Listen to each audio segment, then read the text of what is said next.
"The maid can clear those glasses," Cynthia Carrington said, holding a silver tray toward me as if I were part of the staff.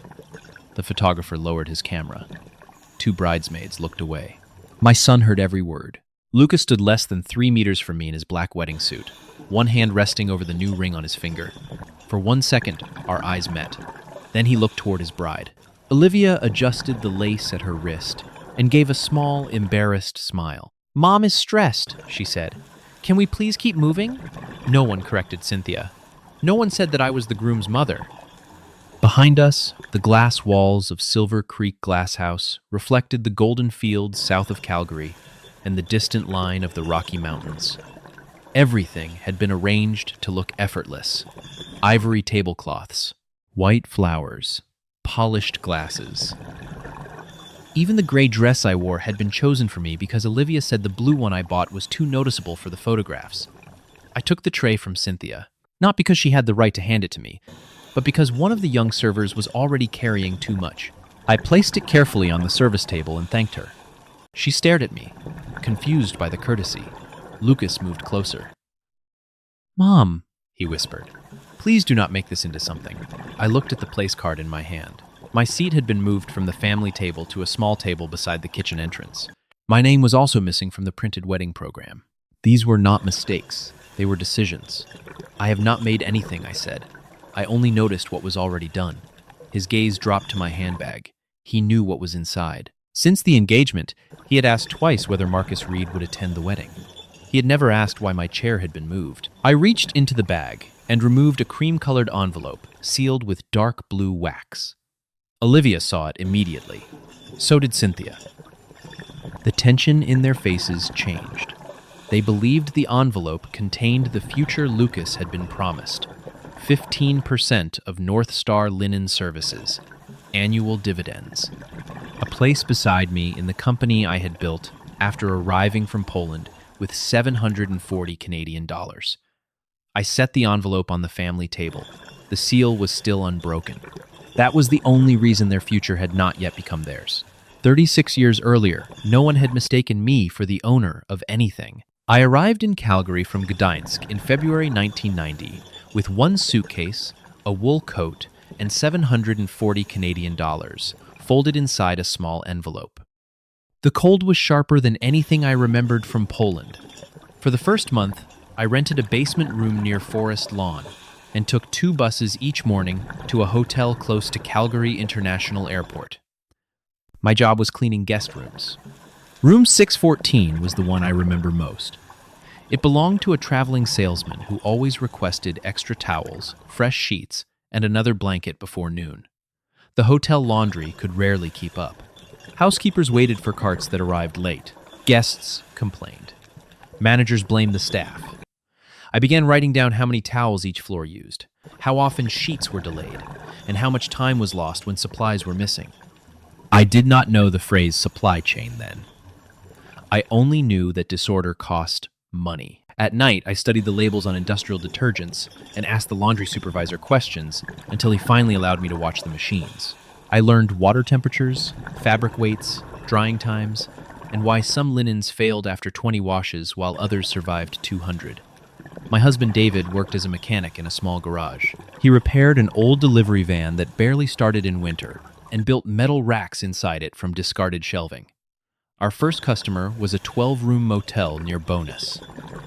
The owner paid us 380 Canadian dollars a week to collect, wash, press, and return every sheet and towel. We rented 2 commercial machines after closing hours from a laundromat whose owner trusted David. I worked until sunrise, then returned to the hotel and cleaned rooms for another 8 hours. The first key to our tiny rented laundry room was made of brass. I kept it in my wallet long after we moved into a real facility. Years later, North Star Linen Services would employ 85 people and serve hotels, clinics, restaurants, and wedding venues across Alberta. But it began with stained towels, cold bus stops, and a woman people called a maid. I was never ashamed of that word. Service fed my son, paid for his education, and built the company he expected to inherit.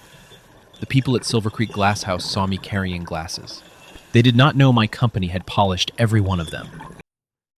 The first sign that I was being removed from my son's wedding came 3 weeks before the ceremony. Olivia called me while I was at the North Star office and asked what I planned to wear. I told her about the deep blue dress I had chosen. David used to say that color made my eyes look brighter. There was a pause. Then she said the blue was too strong for the photographs. She had already arranged for a gray dress to be delivered to my house. I wore it because I told myself a wedding was not the place to argue about fabric. A week later, the seating chart arrived by email. My name had been moved from the family table to table 12, beside the service entrance. When I asked Lucas whether it was a mistake, he said Olivia's mother had reorganized everything to improve the flow of the room. "You will still be close," he said. He did not ask close to whom. On the morning of the wedding, the photographer gathered the Carrington family beneath the glass ceiling. Cynthia stood beside Olivia. Lucas was called forward. I stepped toward them, but Olivia lifted one hand. "We need one with a cleaner balance first," she said. The photographer looked uncomfortable. Lucas did not. He smiled when the camera flashed. Later, I found the printed program on a chair near the ceremony space. It listed the bride's parents, grandparents, cousins, and even the family dog who carried the rings. My name did not appear once. At the reception, I noticed the North Star Linen Services logo on a vendor clipboard near the kitchen. My employees had delivered the ivory tablecloths, pressed every napkin, supplied the service uniforms, and prepared the emergency linen stock. No one at the family table knew I owned the company. Cynthia complained that one napkin had a crease and asked me whether the laundry people had proper training. I told her they did. She did not hear the warning in my voice. Near the bar, Olivia stood with two friends and spoke quietly, but not quietly enough. "Once Lucas receives the shares, we can finally stop planning our life around his mother's decisions," she said. One friend asked how much the company was worth. Olivia smiled. "Enough to buy the house we want and fund my new brand." I looked across the room at my son. He was laughing with the groomsmen, unaware that the future he expected was still sealed inside my handbag. That was when I understood the wedding had not been designed to welcome me. It had been designed to hide me until my gift arrived. 2 days before the wedding, I sat across from Marcus Reed in his Calgary office while he arranged the contents of the cream-colored envelope. Marcus had been David's friend for more than 20 years, and North Star's lawyer since our first warehouse lease. He placed each document in front of me with the same care he used when reviewing a major contract. The first page was a personal letter to Lucas. The second outlined the annual dividends he would receive. The third offered him an observer seat at quarterly board meetings. The final document transferred 15% of North Star Linen Services into his name. Marcus pointed to the empty signature line. "Nothing changes until you sign this, and the company records are updated," he said. I understood. I had built North Star slowly enough to know that ownership was not a promise. It was a responsibility, written in ink. The gift was worth more than Lucas's new house deposit and Olivia's planned branding company combined. It would give them financial security, but that was not why I prepared it. I wanted my son to feel connected to the work that had fed him, educated him, and carried our family through David's illness. Marcus folded the papers and returned them to the envelope. "Are you certain he is ready?" he asked. The question sounded familiar. David had asked me the same thing before he died 5 years earlier. We had been sitting at our kitchen table in Bonus, surrounded by medical forms and company reports. He held the old brass laundry key in his palm and said, "Do not hand Lucas the company until he understands the hands that built it." At the time, I told him our son was kind. David said kindness mattered most when it cost something. I wanted to believe Lucas had learned that. I told Marcus I planned to sign the transfer the morning after the wedding. That way, the celebration would remain about marriage, not money. He nodded but reminded me to bring my identification and the company seal. I placed the envelope in my handbag. The pen David used for major agreements remained in the top drawer of my desk at home. I left it there on purpose. Before I gave away part of my life's work, I wanted one final day to watch my son when he believed the gift was already guaranteed. By the time I heard Olivia speaking near the bar, I knew the answer was waiting for me long before the signature line was. Before the reception began, I found Lucas alone in the corridor behind the ballroom, adjusting his cufflinks beneath a row of brass lights. Through the glass doors, guests were taking their seats beneath white flowers and strings of warm bulbs. He smiled when he saw me, but the smile faded when I placed my table card in his hand. "Table 12, I said, beside the kitchen entrance. He looked at the card for less than a second. Olivia's mother changed the seating plan. She said it would help the staff move more easily. "I am your mother, Lucas. Why am I seated with the vendors?" He rubbed his thumb over the edge of the card. "It is one day, Mom. Please do not turn it into something bigger." I took the printed wedding program from my handbag and opened it to the page listing both families. "My name is missing." He sighed as though my absence had created an inconvenience for him. There were too many last-minute changes. "And the photographs?" I asked. "Was removing me from those another last-minute change?" He looked toward the ballroom. Music had started. Olivia was speaking with Cynthia near the head table. "She wants everything to look a certain way," he said. "You know how important today is to her." I waited for him to say it was important to me too. He did not. "Do you want me beside you today?" I asked. His eyes returned to my handbag. The cream-colored envelope pressed against the inside pocket, its dark blue seal visible above the zipper. "Marcus is still coming to the reception, right?" he asked. That was his answer. He remembered the lawyer. He remembered the transfer. He remembered the 15% he expected to receive the next morning. But he had not remembered where his mother would sit. "Yes," I said. "Marcus is here." Relief passed over his face before he could hide it. He reached for my hand. "Then let us get through tonight without drama." I pulled my hand back gently. Respect is not drama. Someone opened the ballroom doors. Applause rose from inside. Lucas straightened his jacket and walked toward his bride without looking back. I remained in the corridor for a moment, holding the table card between my fingers. Then Cynthia appeared, carrying a silver tray crowded with empty glasses. She looked at my gray dress, glanced toward the service entrance, and pushed the tray into my hands. "Perfect," she said. "You can take these through the back." "The maid can take those through the service door," Cynthia said, loud enough for the nearest table to hear. One of the groomsmen gave an uncertain laugh, thinking it was a joke. Olivia stood beside the head table and looked at me, then at her mother. "She did not mean anything by it," she said. Lucas was only a few steps away. He heard the word. He saw the tray in my hands. He said nothing. For a moment, the ballroom seemed quieter than it was. I could hear silverware touching china and the soft movement of fabric against chairs. Then Priya Sandhu, the venue manager, crossed the room toward us.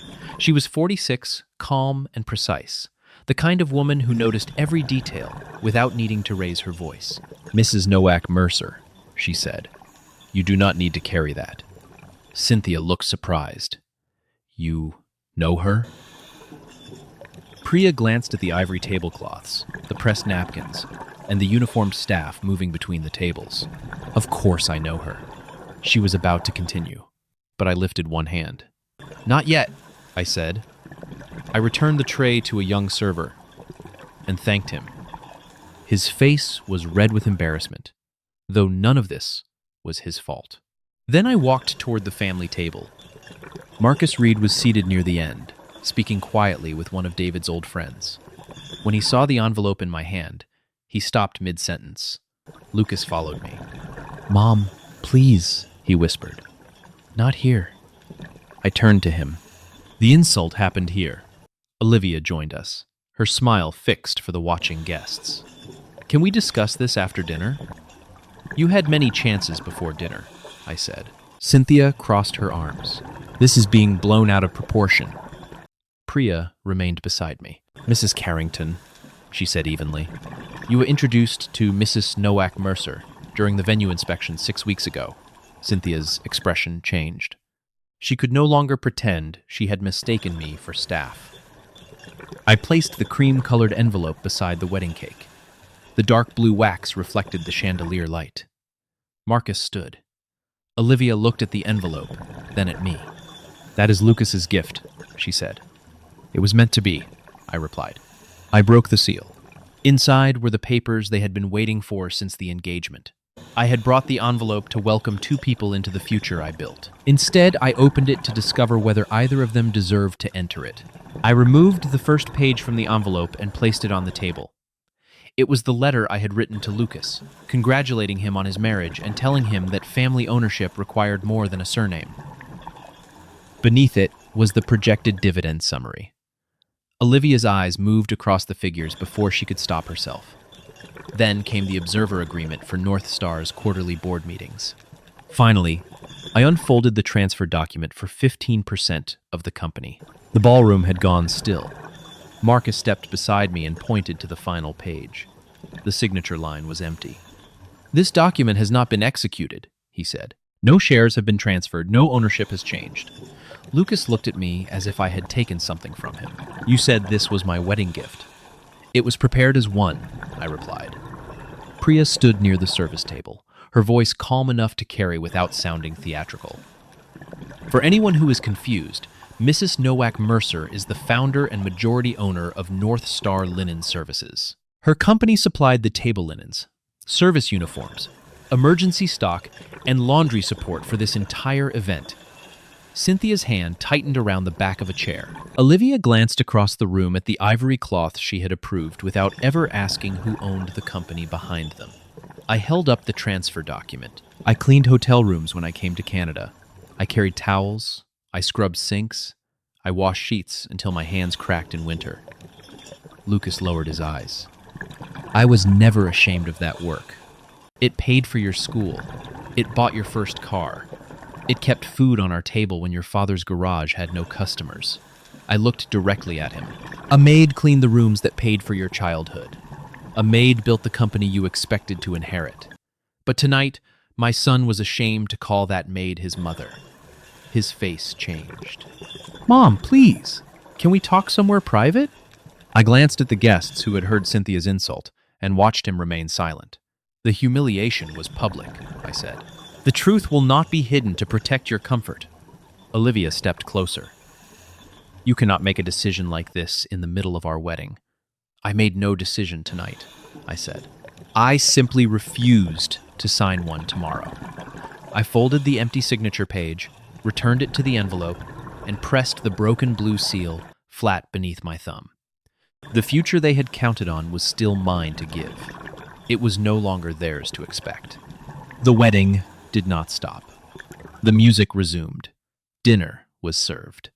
Every member of the North Star team remained on duty, and every invoice was paid in full. I would not punish workers or embarrass guests for choices they had not made. The consequences belonged only to the people who had mistaken my patience for permission. Olivia followed me into the glass corridor outside the ballroom. Lucas came behind her, pale and angry. "We planned our house around those dividends," Olivia said. "My branding studio depends on that investment." I looked through the windows at the darkening Alberta foothills. "Then you planned your future with something that was never yours." Lucas stepped between us. "Mom, this is because I stayed quiet for one moment." "No," I said. "It is because you stayed quiet every time silence protected your comfort."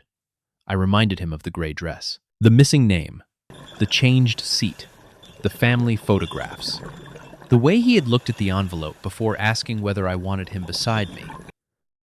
Cynthia joined us, her voice suddenly soft. She claimed she had confused me with a member of the service team. Priya, who had followed at a respectful distance, answered before I could. "Mrs. Carrington, I introduced you to Mrs. Nowak Mercer during the venue inspection 6 weeks ago. You knew exactly who she was." Cynthia said nothing. The excuse disappeared. Lucas asked whether I intended to remove him from the company forever. "You were never inside it," I said. "You were being invited." That distinction seemed to hurt more than anger would have. I explained that the proposed transfer was withdrawn. There would be no 15% ownership, no annual dividends, and no board observer position. North Star would continue without interruption. Their wedding gifts already given would remain theirs. I wanted justice, not spectacle. Olivia accused me of destroying their future. "No," I said. "I am refusing to finance a future built on contempt." Lucas looked toward the ballroom, where guests were waiting for the first dance. What am I supposed to do now? Begin with the truth, I told him. Tell your wife that my work was never beneath your family. Tell yourself why you allowed them to treat me that way. I wished them a marriage more honest than their wedding day, then returned the unsigned papers to the cream envelope. I left before the cake was cut. The broken blue seal rested beneath my thumb.